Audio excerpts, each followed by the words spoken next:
the Lord will have compassion on Jacob. Once again, he will choose Israel and will settle them in their own land. Foreigners will join them and unite with the house of Jacob. Nations will take them and bring them to their own place. And the house of Israel will take possession of the nations and make them male and female servants in the Lord's land. They will make captives of their captors and rule over their oppressors. On the day the Lord gives you relief from your suffering and turmoil, and from the harsh labor forced on you, you will take up this taunt against the king of Babylon. How the oppressor has come to an end. How his fury has ended. The Lord has broken the rod of the wicked, the scepter of the rulers, which in anger struck down peoples with unceasing blows, and in fury subdued nations with relentless aggression.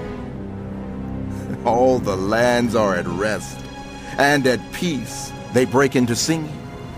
Even the junipers and the cedars of Lebanon exult over you and say, "Now that you have been laid low, no one comes to cut us down." The realm of the dead below is all astir to meet you at your coming. It arouses the spirits of the departed to greet you, all those who were leaders in the world. It makes them rise from their thrones, all those who were kings over the nations. They will all respond. They will say to you, "You also have become weak, as we are. You have become like us." all your pomp has been brought down to the grave, along with the noise of your harps. Maggots are spread out beneath you, and worms cover you. How you have fallen from heaven, morning star, son of the dawn. You have been cast down to the earth, you who once laid low the nations. You said in your heart, I will ascend to heaven. I will raise my throne above the stars of God. I will sit enthroned on a mount of assembly, on the utmost heights of Mount Zaphon. I will ascend above the tops of the clouds. I will make myself like the Most High. But you are brought down to the realm of the dead, to the depths of the pit.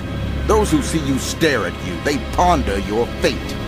Is this the man who shook the earth and made kingdoms tremble?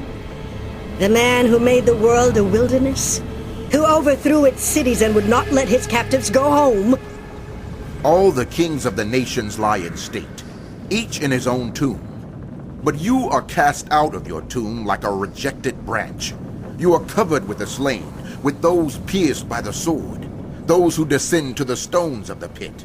Like a corpse trampled underfoot, you will not join them in burial, for you have destroyed your land and killed your people. Let the offspring of the wicked never be mentioned again. Prepare a place to slaughter his children for the sins of their ancestors.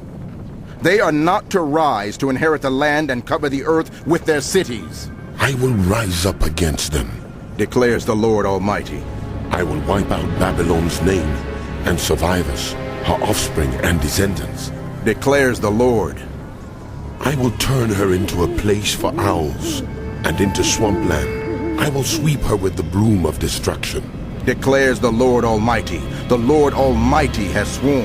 Surely, as I have planned, so it will be, and as I have purposed, so it will happen. I will crush the Assyrian in my land. On my mountains I will trample him down. His yoke will be taken from my people, and his burden removed from their shoulders. This is the plan determined for the whole world. This is the hand stretched out over all nations. For the Lord Almighty has purposed, and who can thwart him?